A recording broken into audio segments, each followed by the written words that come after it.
Let's do another problem. So here's a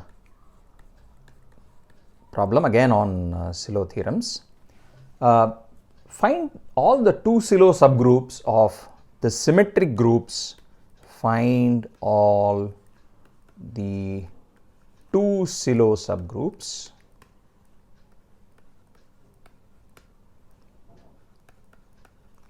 of the symmetric groups S4, S5 and S6.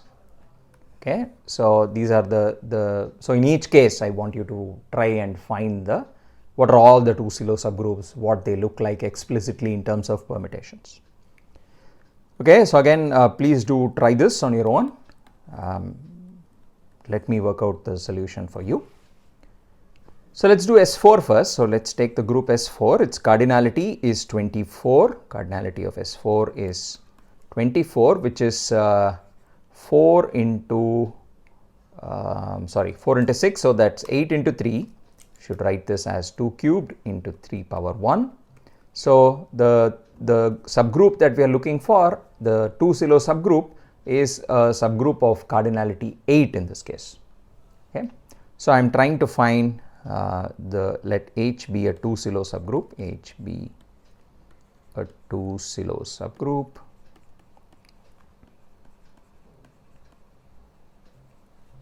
The cardinality of H is 8.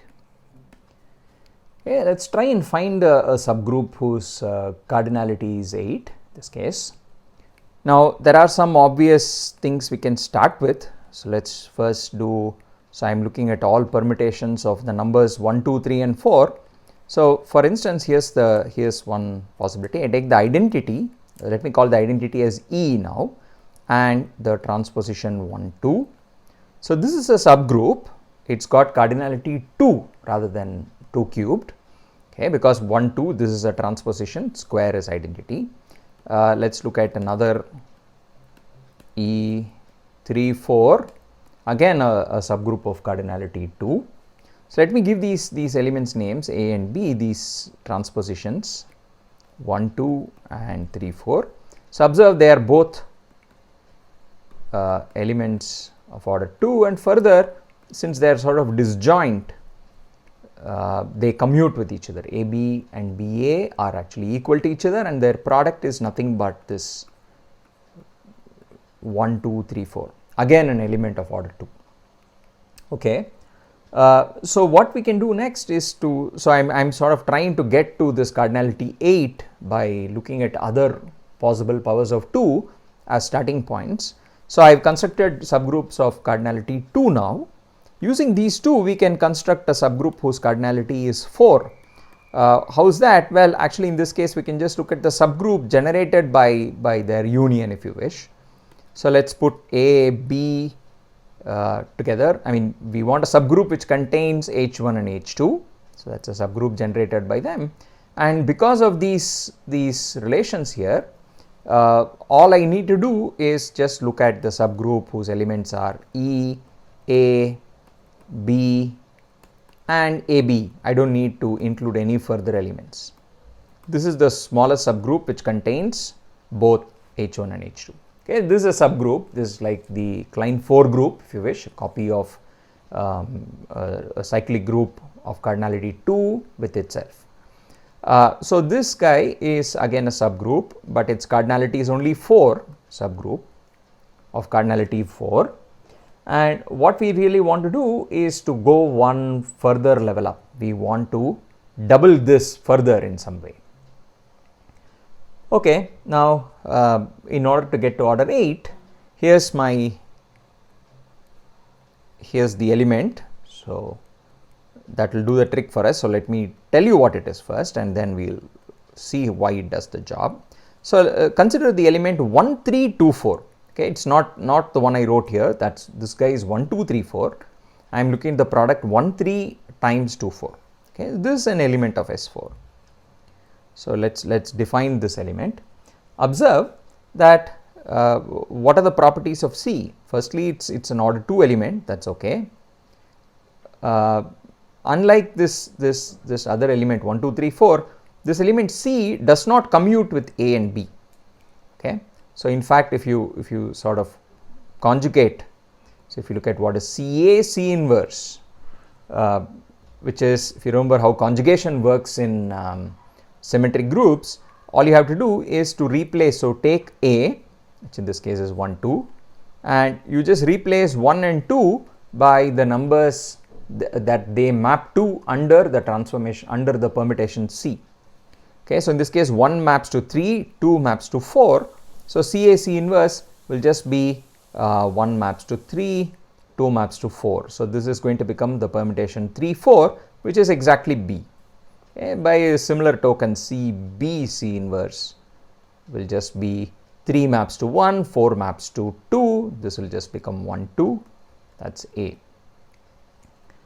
Okay. So that's so in particular it tells you that C doesn't commute with A and B, because CAC inverse is not A, it's in fact B in this case. Okay, so we have sort of thrown in this additional element. Now let's see what we get if we also include this element. So let me now take the subgroup I generated already. To that I'll add in this additional element C, and now take the subgroup generated by this collection. So in other words, I am trying to look for, if you wish, the subgroup which is really generated by the set A, B and C. So I have 3 elements whose order is 2, and if I just take the first 2 guys, I know it gives me what I called H3. Now I also want to throw in this additional element C and ask what that gives me. Okay, so now if you look at, so what do we need to do? Once I throw in an additional element, I must try and multiply it with what I already have and see what new elements arise. So let me take C and I'll multiply it with A. I'll multiply C with B. I'll also multiply C with AB. And let's compute in each case what one gets. So let me write out the answers for you. This is 1 4 2 3, the 4 cycle. That's what you get if you compute C into A. Okay, so let me just verify that, then I leave the rest for you to check. So what does C into A mean? How does one compute products of permutations? So first this is supposed to be the composition of the 2 maps A and C. Okay, so let me write out this A. Here's C, which is again 1 2 3 4. So what does the map A do? So CA is supposed to be thought of as the compositions of C with A and composition of bijections. So permutation is a bijection here. So recall what was A? A maps 1 to 2 and 2 to 1. Okay, it maps these 2 to themselves. That was what A does. That's what A did. And now what is C? C maps 1 to 3, 3 to 1. It maps 2 to 4 and 4 to 2. Right, let's go back and see what C does. C was 1 3 2 4, so it maps 1 and 3, it swaps them, it swaps 2 and 4.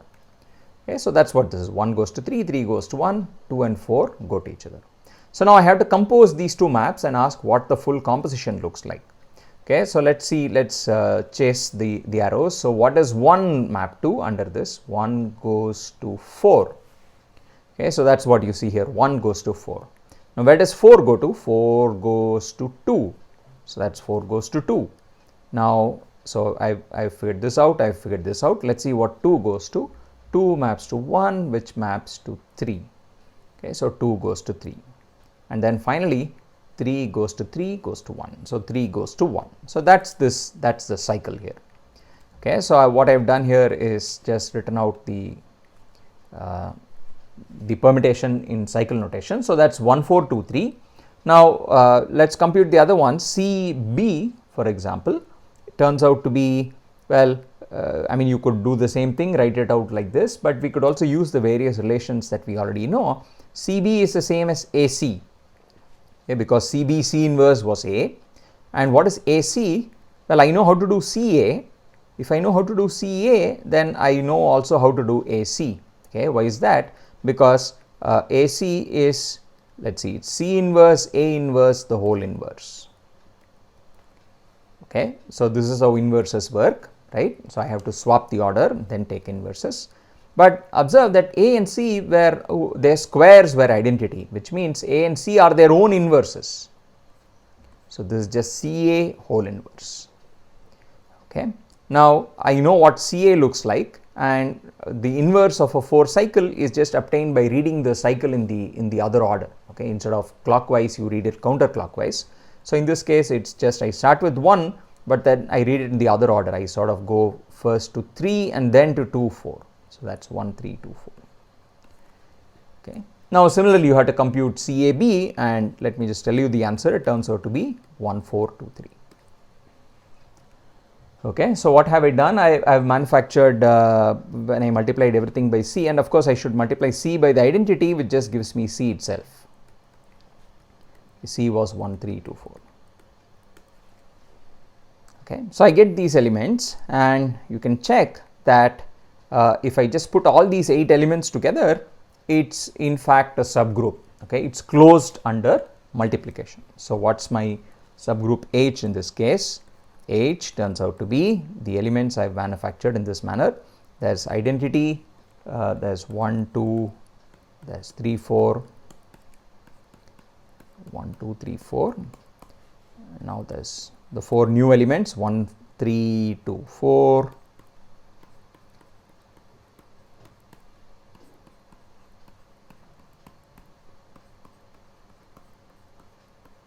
Okay, so I have manufactured these 8 elements, and like I said, you have to check exercise, well, 2 exercises in fact. Check that H is a subgroup.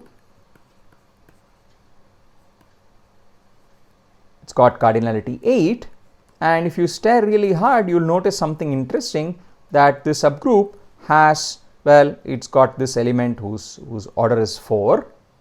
Okay, so I have another element of order 4. In fact, if you notice that if I take this, let's look at the cyclic subgroup generated by 1 4 2 3. That's just these 4 elements: identity 1 4 2 3, this 1 2 3 4, and 1 3 2 4. Okay, so I've got this subgroup, cyclic subgroup of cardinality 4, and then all the other elements that remain are all elements whose square is identity. They are all elements of order 2. Okay, and this should remind you of something, that this looks very much like the dihedral group in some sense. Okay, so that's the second exercise. Show that H is actually isomorphic to the dihedral group with 8 elements. That's what we call D4. Okay, dihedral group with 8 elements. Okay, and you can pretty much see where it's coming from. Okay, so interesting thing we have seen is that the Sylow 2 Sylow subgroup of S4 is actually the group, it's got 8 elements, and it's isomorphic to the dihedral group on 8 elements. Okay, now observe something else. This subgroup H is not normal. Okay, so now I so far I've constructed 1 2 Sylow subgroup for you, but where are all the others? Okay, so observe for a start that this subgroup H is not normal inside S4. So observe, note, H is not normal.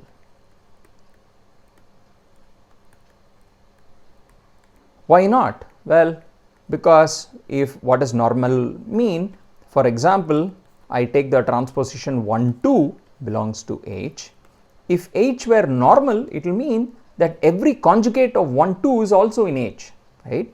So if H were to be normal, if H were normal, that would mean that every conjugate, every element of the form G 1 2 G inverse would also belong to H. But then we know what conjugation does, right? What does conjugation do? It will just map it to every other transposition of this form. All the other guys of the form Ij, these should also belong to H for all I not equal to J. Okay, I and J running between 1 and 4 in this case.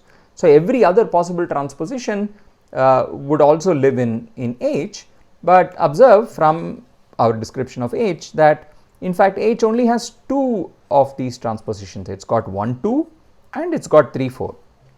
Okay. In fact, there are how many in all? Well, there are actually 4 choose 2 transpositions, which is 6 transpositions inside the group S4, and H only contains 2 of them. Okay, it doesn't contain the other transposition. So H is not normal, and in fact, how do you get? Therefore, what it implies is that there are more Sylow subgroups. So which means that there should be more. There exists more 2 Sylow subgroups. Okay, how many are there? How many 2 Sylow subgroups are there? So this means that there are more. There are other 2 Sylow subgroups as well.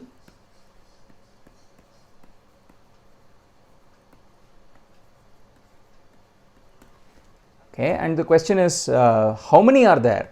Okay, so let's, as always, let's give that a name. So let M denote the number of, let this be the number of 2 Sylow subgroups of S4. Now recall from last time's problem session, we sort of know how to compute this number by the orbit stabilizer theorem. This number, which is just the cardinality of the orbit under the conjugation action, this is the cardinality of the group divided by the cardinality of the stabilizer of any one 2 Sylow subgroup. Okay, here I picked one, which is H, and I ask how many elements are there in the stabilizer, and recall the stabilizer of H under the conjugation action is exactly what we call the normalizer. So all group elements such that GH G inverse is H, okay, which we call the normalizer in this case. The group is S4 here.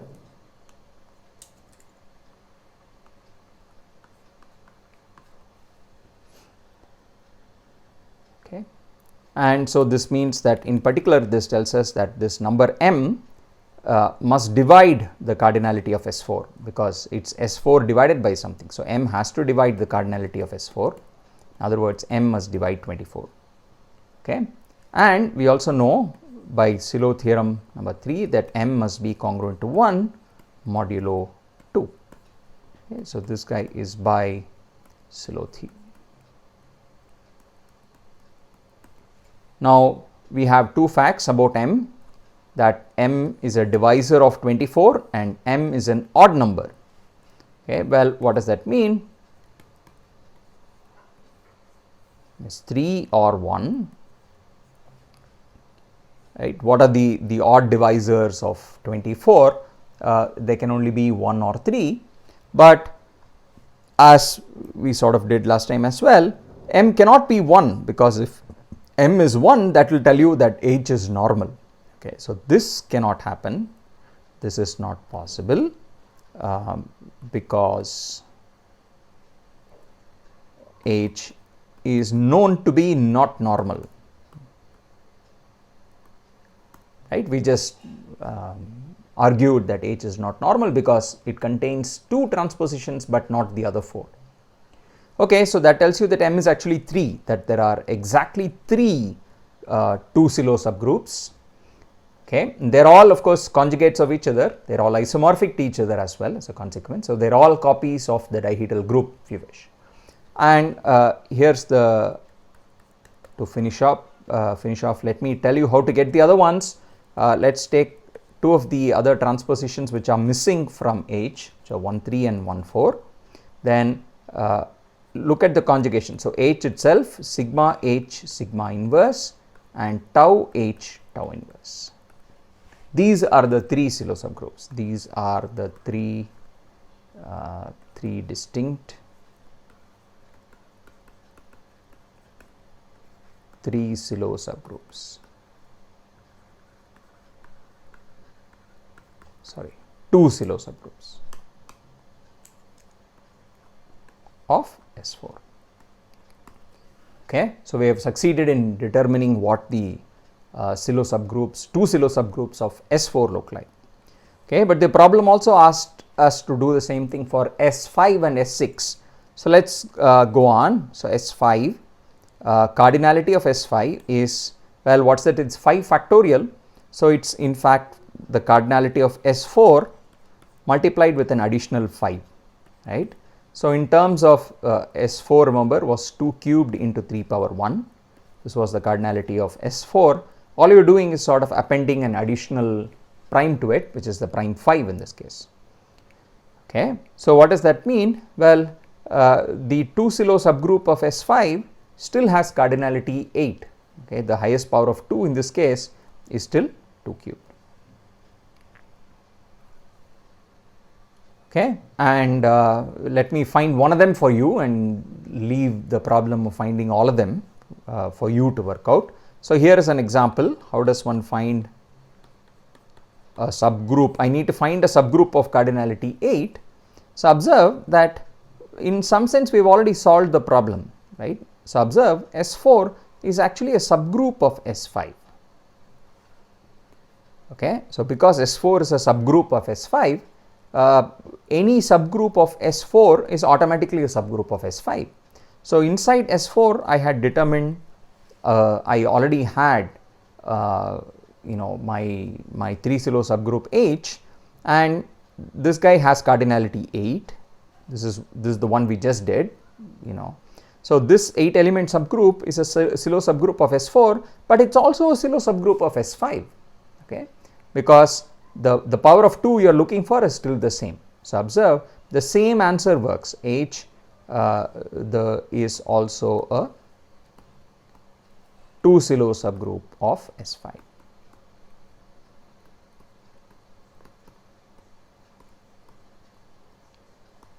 So, I have given you one example. Of course, like I said, exercise, find all of them. How many are there and what do they look like? Okay. Let me move on to S6 now. Let us look at the group S6. How does this behave? Well, what do I have? The cardinality now is the cardinality of S4, which is 4 factorial, into 5 into a 6. So, in other words, the 6, remember, is a 2 into 3. Okay. So, I have cardinality of S4, but then I have now increased my power of 2 by 1. Okay. So, if I write this out fully, this is 2 power 4, 3 squared, 5 power 1. Okay. So, now I am looking for a subgroup whose cardinality is 16 rather than 8.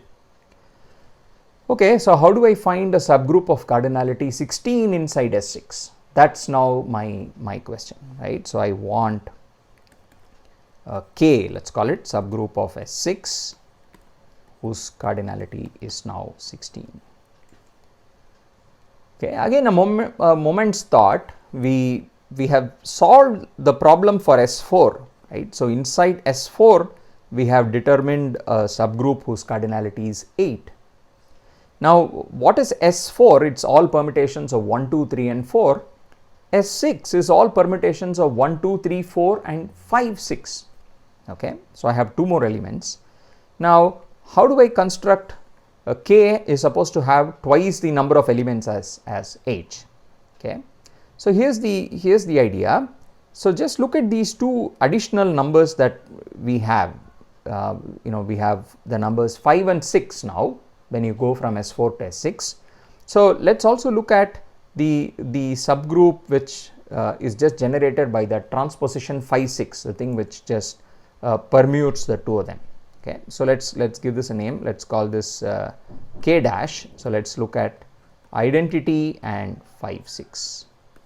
This is a subgroup whose cardinality is 2. Okay.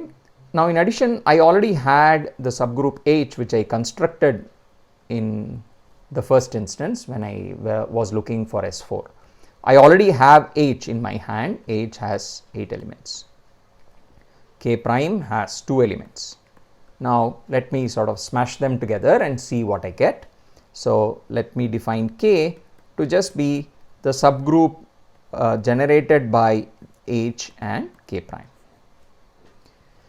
Okay. And again, I leave this as an exercise because this, in some sense, K prime, every element of K prime commutes with every element of H.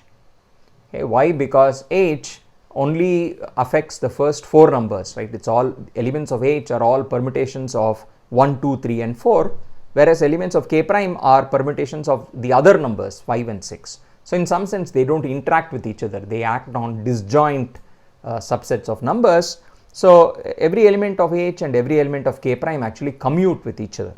Okay. So if you take their union and look at the subgroup generated, it's just going to be all all products, all possible products of elements from H and K prime. Okay. This is just going to be everything in H multiplied with elements of K prime, and so this will turn out that this is exactly cardinality 16. Okay. So cardinality of K turn out to be exactly 16. And you can, if you wish, write out all the elements. So what do the elements of this K look like? Let me go back to the elements of H. Here are the elements of H. So K is nothing but the same elements of H union the elements of H multiplied by the transposition 5, 6. Okay. So I can write all these out, then I can also write out the ones with 5, 6. So let's do that. So this is my H. So let's copy H here and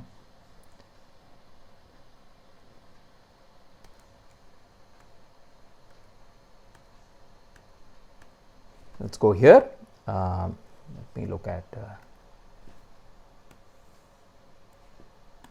so what is K now? K is all these very same elements union these elements multiplied with 5, 6. So 1, 2, 5, 6 and so on. So you will get 16 elements when you do this. So let me just write them all out.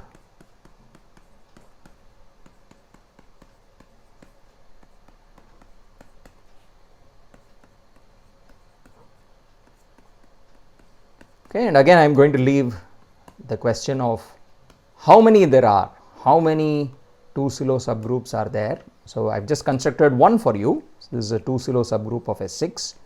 How many 2-silo subgroups are there and how do you determine all of them? Okay, so I'd encourage you to sort of explore problems of this kind, try doing it for 3-silo subgroups or 5-silo subgroups and so on for the various symmetric groups. Okay, so you'll all, it's a very, very interesting exercise to see what sorts of permutations should take and so on. Okay.